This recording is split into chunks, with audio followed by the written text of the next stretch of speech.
Good morning students. आज हम एक नए चैप्टर के साथ उपस्थित हुए हैं आप लोगों के सामने। और हमारा जो नया चैप्टर है उसका नेम है विद्युत विभव इलेक्ट्रिक पोटेंशियल। चैप्टर नंबर 3 है। आप लोग फर्स्ट चैप्टर में इलेक्ट्रोस्टैटिक्स आपने पढ़ा है, उसमें आपका आवेश रुका हुआ रहता है। उस चैप्टर में हमने आपका आवेश को उस एक जगह एकत्रित करना सीखा था। अर्थात हम ये कह सकते हैं कि ऊर्जा को एक जगह हमने क्या किया था, स्टोर किया था। जैसे हम एक पानी की टंकी मान सकते हैं कि ये आपकी एक पानी की टंकी है और इस पानी की टंकी में हमने क्या किया, आवेश को स्टोर कर लिया। अब इसके बाद हम उस 2 चैप्टरों के पश्चात तीसरे चैप्टर पर आते हैं। अब हमें इस ऊर्जा को या आवेश को इससे कहीं दूसरी जगह ले जाना है और इस टंकी से हमें दूसरी जगह ले जाने के लिए किसी ना किसी माध्यम की, या ये कह सकते हैं कि प्रवाह की, आवेश के प्रवाह के लिए रास्ते की कहीं ना कहीं हमें आवश्यकता पड़ेगी। जैसे आप जानते हैं कि पानी की जो टंकी है उससे पानी को ले जाने के लिए आप पाइप को लगाते हैं और पानी एक टंकी से दूसरे स्थान पर पहुंचता है। यही आपका हमें इस चैप्टर में करना है कि किसी आवेश को हम एक स्थान से दूसरे स्थान तक ले जाना चाहते हैं तो वह आपका भौतिक गुण कहलाता है, जिसको हम विद्युत विभव के नाम से जानते हैं।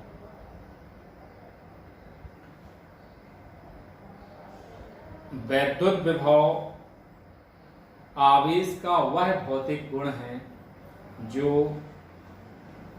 उसके मार्ग में उपस्थित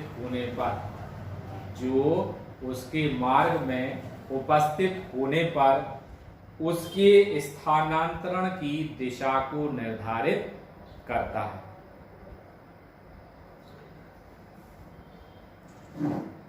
यदि दो आवेशित चालकों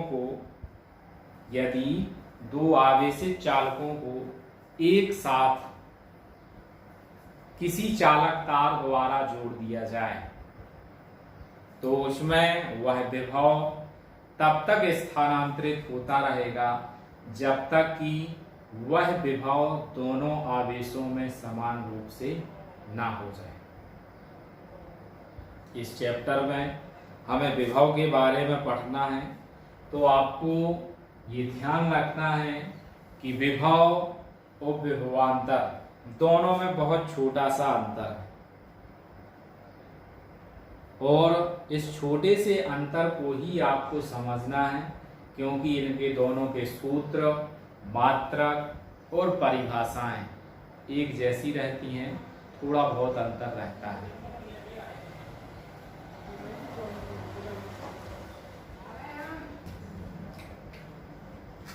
बच्चों, आप सभी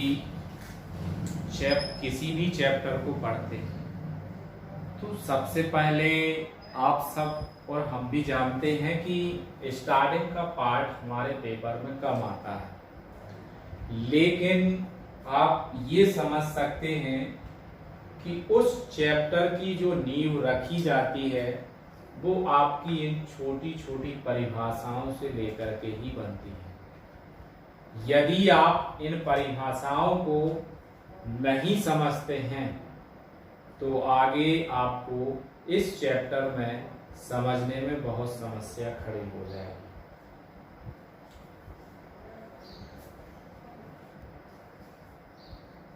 हम पहली हेडिंग पे आते हैं। फर्स्ट हेडिंग है आपकी स्थिर वैद्युत विभव इलेक्ट्रोस्टैटिक्स पोटेंशियल, जिसका आपके सामने ये चित्र बना हुआ है। यहां हम ये समझते हैं कि आपका प्लस क्यू आवेश उपस्थित है।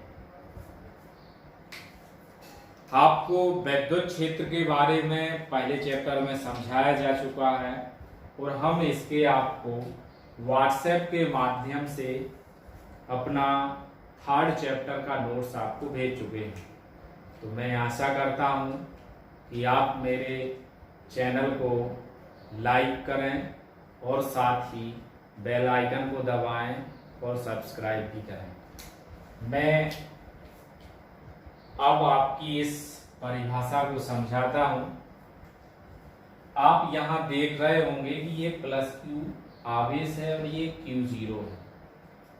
Q0 आवेश आपका हम ये मानते हैं कि अनंत पे स्थित है। कहाँ स्थित है? अनंत पर। तो ये आवेश, ये आपका पूरा वैद्युत क्षेत्र है। इस आवेश को हम B बिंदु पे लाएं या A बिंदु पे लाएं, तो ये A बिंदु जो है जिसपे प्लस क्यू आवेश है, तो उसका वैद्युत क्षेत्र कहाँ तक है? B बिंदु तक है। तो इस B बिंदु पर यदि हम इस परीक्षण अनंत पे स्थित आवेश को इस वैद्युत क्षेत्र के भीतर किसी भी बिंदु तक लाते हैं, तो उसमें जो कार्य किया जाता है वही कार्य हमारा वैद्युत विभवांतर स्थिर वैद्युत विभव को परिभाषित करता है। अब आपको इसकी परिभाषा लिखनी है। तो हम ये कहते हैं कि स्थिर वैद्युत विभव वह भौतिक राशि है, स्थिर वैद्युत विभव वह भौतिक राशि है जो दो आवेशित वस्तुओं के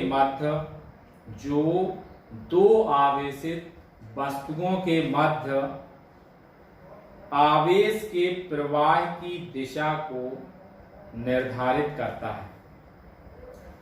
स्थिर वैद्युत विभव वह भौतिक राशि है जो दो आवेशित वस्तुओं के मध्य आवेश के प्रवाह की दिशा को निर्धारित करता है। प्रति एकांक परीक्षण आवेश को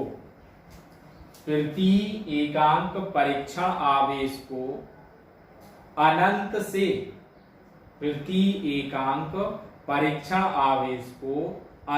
से वैद्युत क्षेत्र के किसी बिंदु तक अत्वरित रूप से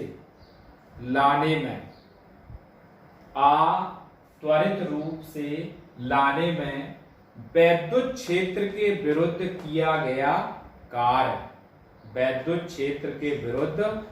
गया कार्य उस बिंदु पर वैद्युत विभव कहलाता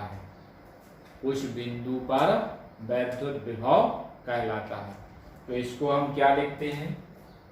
वैद्युत विभव को V से प्रदर्शित करते हैं। V बराबर क्या आ जाता है? W/Q0। इसका मात्रक क्या निकल के आ जाता है? कार्य का मात्रक क्या होता है? जूल। और आवेश का मात्रक क्या होता है? कूलम। तो मात्रक क्या बन गया? जूल प्रति कूलम। दूसरा इसी का मात्रक होता है आपका वोल्ट। इसी प्रकार हम इसको दूसरे रूप में भी परिभाषित कर सकते हैं। वैद्युत क्षेत्र में किसी बिंदु पर वैद्युत विभव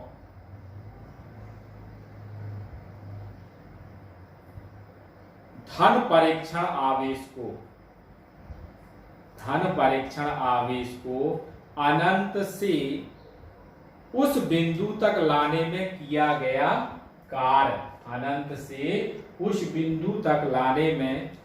गया कार्य धन परीक्षण आवेश के अनुपात के बराबर होता है। वैद्युत क्षेत्र में किसी बिंदु हम बी लेंगे, वैद्युत क्षेत्र में किसी बिंदु पर वैद्युत विभव किसी धन परीक्षण आवेश को अनंत से उस बिंदु तक लाने में किए गए कार्य तथा धन परीक्षण आवेश के मान के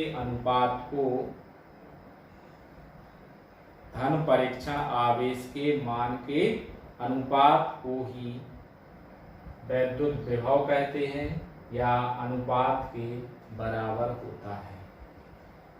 मात्रक आपका क्या निकल आया? जूल प्रति कूलम या वोल्ट। अब इसके आगे हम एक और परिभाषा बना सकते हैं, जैसे आपका W बराबर 1 जूल, Q0 बराबर 1 कूलम, V तो तब V बराबर क्या मिल जाएगा हमें? 1 वोल्ट। यहां हम क्या लिखेंगे? यदि W बराबर 1 जूल, Q0 बराबर 1 कूलम, तब V बराबर क्या हो जाएगा? 1 वोल्ट। यदि हम इसके अनुसार परिभाषा बनाना चाहें तो एकांक आवेश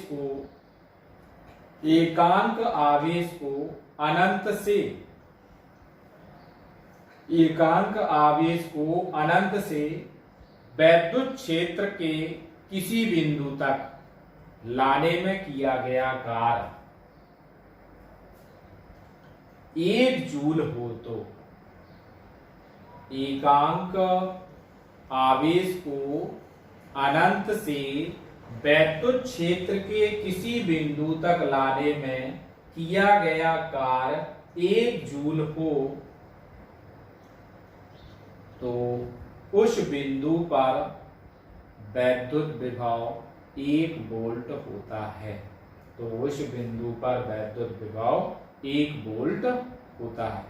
इसके अनुसार आप परिभाषा ध्यान रखें, एकांक आवेश को अनंत से वैद्युत क्षेत्र के किसी बिंदु तक लाने में किया गया कार्य 1 जूल हो तो उस बिंदु पर वैद्युत विभव 1 वोल्ट होता है।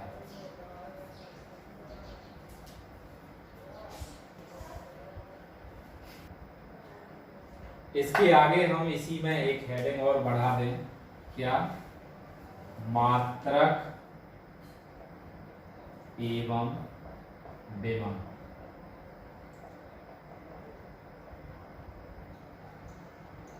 यूनिट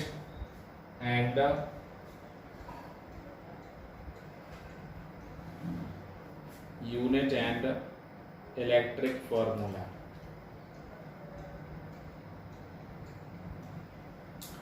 यहां आपको ये ध्यान रखना है कि जब हम मात्रक और विमा निकालें, जैसे MKS पद्धति का मात्रक और विमा, तो आपको सूत्र आना चाहिए, छोटी छोटी भौतिक राशियों की विमाएं आना चाहिए। यहां हम आपका फाइंड करते हैं, जैसे आप सभी जानते हैं कि V बराबर क्या प्राप्त कर लिया हमने? W/Q0। W क्या है? कार्य की विमा क्या होती है? mL² T⁻²। कूलम की विमा क्या होती है? आवेश की विमा AT। इसको आप ऊपर ले जाएंगे तो क्या बन गया? mL T⁻³ A⁻1। तो आपने आवेश की विमा क्या प्राप्त कर ली? mL² T⁻³ A⁻1। आप रटना नहीं है, फिजिक्स आपकी बहुत सरल सब्जेक्ट में काउंट की जा सकती है, बशर्ते आप उसके छोटे छोटे पॉइंटों को ध्यान रखें। लेकिन यदि हम इन छोटे छोटे पॉइंटों को ध्यान नहीं रखते हैं, जैसे यहाँ हमें विभव की विमा ज्ञात करनी है तो हम यहाँ याद नहीं करेंगे, इसको हम सूत्र देखेंगे V बराबर W अपॉन Q0। और यहाँ आपको ये ध्यान रखना है कि W कार है, ऊर्जा है, गतिज ऊर्जा है, स्थितिज ऊर्जा है, इन सभी की विमा समान होती है ml स्क्वायर टी की पावर -2 अपॉन में आवेश की विमा AP होती है। विमा आ गई। अब MKS पद्धति में मात्रक, MKS पद्धति में मात्रक तो M मतलब किलोग्राम, L मतलब मीटर, T मतलब सेकंड और A मतलब एम्पियर। तो आपका मात्रक क्या बन गया? किलोग्राम, मीटर की पावर 2, सेकंड की पावर -3, एम्पियर की पावर -1, या इसी रूप में हम कह सकते हैं किलोग्राम मीटर स्क्वायर प्रति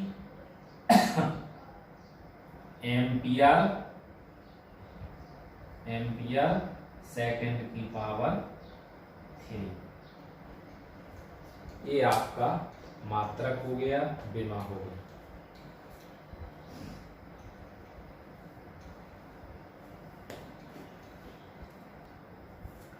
नेक्स्ट हमारी हेडिंग आती है विद्युत विभवांतर, इलेक्ट्रिक पोटेंशियल डिफरेंस। तो इंग्लिश वर्डों में आपको क्लियर समझ में आ जाएगा। पोटेंशियल डिफरेंस मतलब क्या कहलाता है? विभवांतर। अब वहां हम क्या कर रहे थे? अनंत से आवेश को वैद्युत क्षेत्र के भीतर ला रहे थे। यहाँ पे आपका क्या है? यदि किसी आवेश को एक बिंदु से दूसरे बिंदु तक ले जाए तो उसमें जो कार्य किया जाएगा, वह कार्य और वह आवेश का मान ही क्या कहलाता है? विभवांतर कहलाता है। तो यहाँ यदि हम किसी धन परीक्षण आवेश को यहाँ मान लेते हैं, इसको हम क्यूब ए पे मानते हैं। यदि किसी धन परीक्षण आवेश को हम ए बिंदु से बी बिंदु तक लाते हैं तो उसमें किया गया कार्य तथा उस परीक्षण आवेश के मान की निष्पत्ति को हम क्या कहते हैं? वैद्युत विभवांतर कहते हैं। तो यहाँ आपको ध्यान होना चाहिए कि ए बिंदु से हम कहाँ ला रहे हैं? बी बिंदु तक। तो VB माइनस VA बराबर VWAB अपॉन Q0। अब इसकी आपको परिभाषा बनानी है। तो परिभाषा आपकी ये है कि वैद्युत क्षेत्र में एकांक धन परीक्षण आवेश को, वैद्युत क्षेत्र में एकांक धन परीक्षण आवेश को एक बिंदु से दूसरे बिंदु तक ले जाने में किया गया कार्य तथा उन बिंदुओं के बीच कार्य करने वाले आवेश के मान की निष्पत्ति को वैद्युत विभवांतर कहते हैं। वैद्युत क्षेत्र में किसी धन परीक्षण आवेश को, वैद्युत क्षेत्र में किसी धन परीक्षण आवेश को एक बिंदु से दूसरे बिंदु तक ले जाने में किया गया कार्य तथा उस आवेश के मान की निष्पत्ति को वैद्युत विभवांतर कहते हैं। यहाँ आपको ये ध्यान रखना है कि यदि वैद्युत विभव आपका पॉजिटिव है तो विभव पॉजिटिव होता है, और यदि आपका आवेश नेगेटिव है तो आपका विभव नेगेटिव होगा। क्योंकि यहाँ पे आप विपरीत दिशा में कार्य करेंगे तो हमेशा आवेश की दिशा होती, आवेश आपका माइनस प्लस होता है, तो प्लस आवेश के कारण करेंगे तो विभव पॉजिटिव रहेगा, और यदि माइनस आवेश के कारण यदि आप विभव निकालते हैं, विभवांतर निकालते हैं तो माइनस में होगा।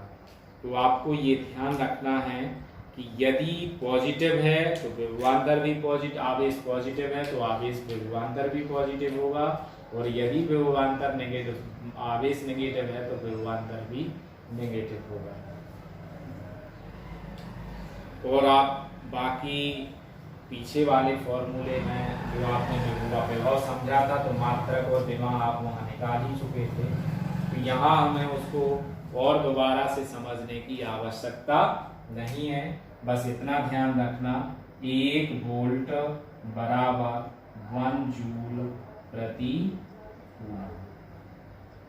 आज के लिए इतना ही, क्योंकि चैप्टर की स्टार्टिंग है इसलिए मैं समझता हूँ कि आप समझ लीजिए और नोट्स को भी एक बार देख लीजिए, ताकि आपको यह चैप्टर बहुत सरल और अच्छा लगने लगे, ताकि यह जब मैं इसको आगे बढ़ाऊं तो आपको हमें पढ़ाने में और आपको समझने में कोई कठिनाई ना हो।